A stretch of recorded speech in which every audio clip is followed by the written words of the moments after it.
siyang... And ito. Tsaka yung pambata. Oo, yung children's life. Lahat yun kami gumawa ni Loisa. Yung lahat po ng backups, yung mega event din siya. But ang dami kong sponsors ni Loisa. Kasi music researcher ko po siya sa Sharon Cuneta show. Mula nung 1988 up to the end of the show, that's right. And then she became the executive producer of the second Sharon after Direct Olive. And then tuloy-tuloy na, and then later on my albums. Lahat ng vocal arrangements ko po sa Isn't Romantic 1 and 2, those two albums, si Lois nagturo sa akin. So sa isang kanta, meron apat na boses na lang ako bumabaka sa sarili ko.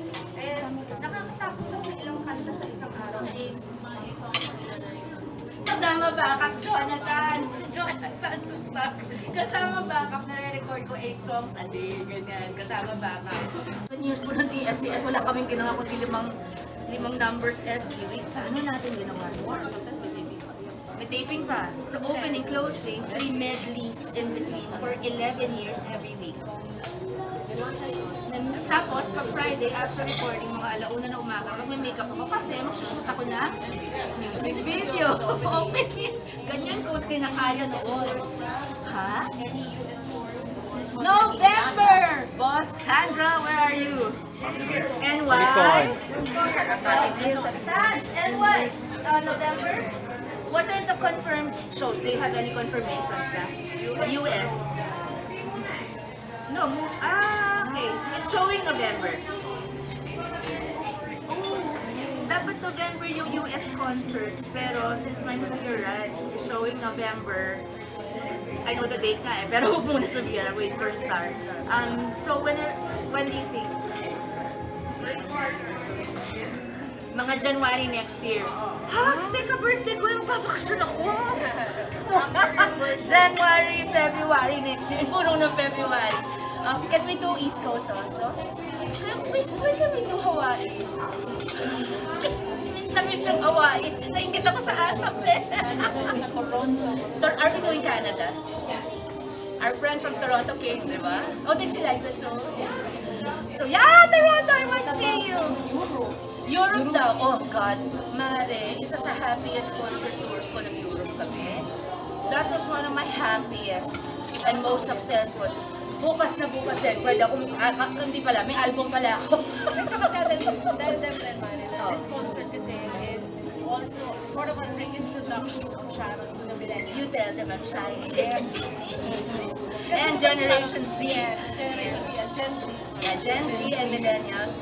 Please come to this show. Kasi hindi lang yung mga fans ni Sharon mag-enjoy itong concert na to.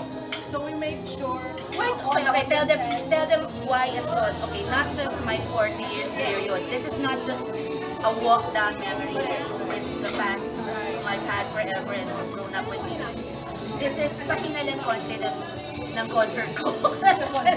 Record. Oo. Malakas na. Hinalang music. Thank you. Okay. Yeah, the purpose kasi of this 40 years ni Sharon, no, is not just for two kinds of people yung gusto namin pasayahin.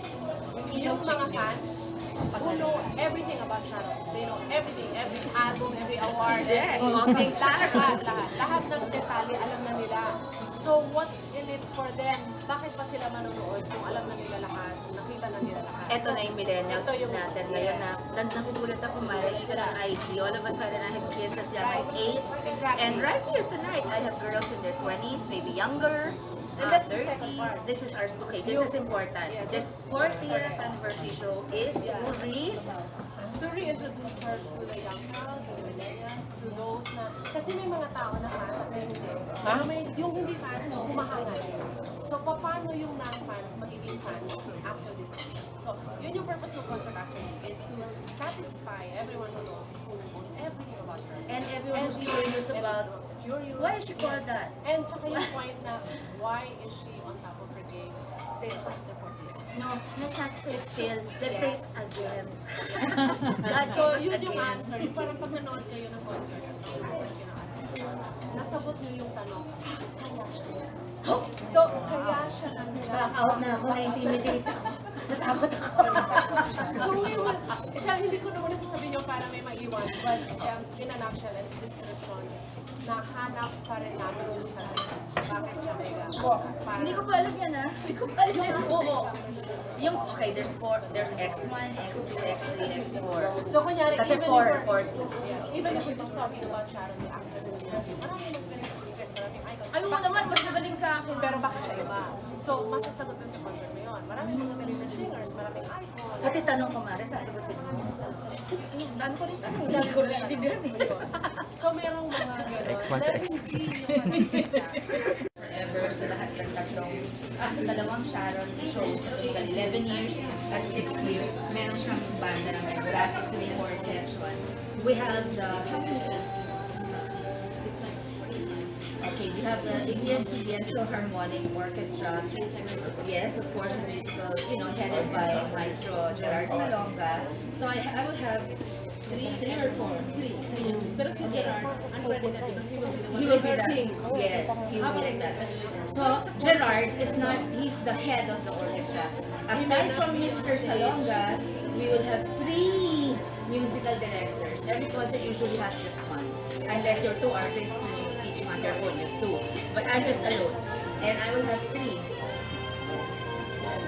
Mr. Mel Villena, Mr. Ryan Kayaklab, and Mr. Luyo Campos, my soulmate. He's the main musical director. So I will have 3, including of course the great Ryan Kayaklab, and Mel, Mega Mel, my Mega Mel, and one of my best friends ever, Lily, my soulmate in music. Yes! So, can you imagine? I cannot imagine. I'm just admiring.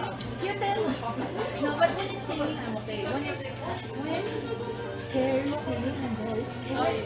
No, but Mare, hinihitan ko rin kapag magre-rehearse tapos nakarinig na, kunyari sa stage ako, hinihintay ko yung unang ganyan ng strings. Pag may violin na, tumitindig din yung balahin ko. Gusto ko concert na ngayon din. all those years, yung kanan, mag-concert, kasi ganyan siya. Parang moment, nakakalimutan yung views. Puntang banyo, up and down, may lumalabas sa nervyo. After all those years, din ako kinakabahan. It's the same. Kasi yung hindi niya alam kung may bagong fans dito, kung may bagong... I never want to disappoint my fans. Tsaka ngayon, alam mo, dahil siguro tagal ko na, napaka-familiar ko na with them and they're familiar with me. Pag nag-US concerts, mga once or twice nangyari, mamimiss ko yung cue ko or magkakamali ako. Kasi sabi ko, Louie, sandali, pakiulit. Naiyak sa audience ko. Inuulit ko na lang. Kasi tao lang, natutuwa naman sila. Ayoko may madisappoint.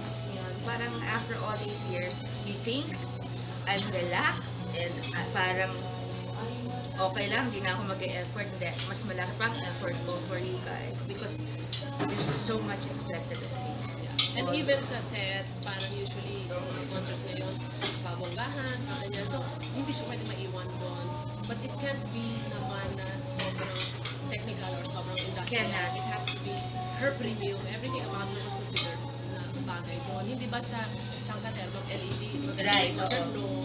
no, No, we have to, na yun. so all those things have to be a good support to you as a performer.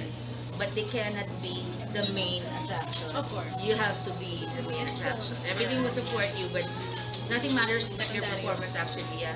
And yung mga musikerong all important sa isang, ano namang gagawin ko mag-acapella doon. Kaya naman natin, pero huwag naman supporting it. Uy, gawin na natin yun minsan, acapella.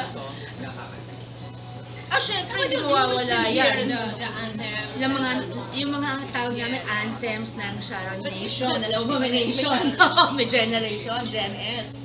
Silang gumawa yan. Hindi, silang gumawa Sharon Generation. Tapos, But it's the way it's going to be treated and yung hindi lang basta but the way it's interviewed, yun commit. Ay, hindi ba lahat? Kasi you want some of the authenticity pa rin ng Sharon. oh, that has, yeah, that is, you can't duplicate that. Hindi pwede. Kahit ako, hindi ko kaya i-duplicate. So, hindi natin aasin yun. Kahit anak ko, kahit sino sa mga anak ko, hindi kaya ulitin. They have to find their own, yeah, magre-record na si Kathy. Oh, di ba? Kasi so, Di ba syempre naman nandun ka. nagtataka, walang nakakapag-revive ng songs. Meron din Hindi naman. lang bihira, but Oo, yung pero, mga ano na lang, for a special purpose. Pero yung walang basta lang mag-revive. Kasi ang hirap siya. Labsan. No, I was trying. It's supposed to be what? when she claimed Tsaka so, why? parang Because it's forever. may history tayo na.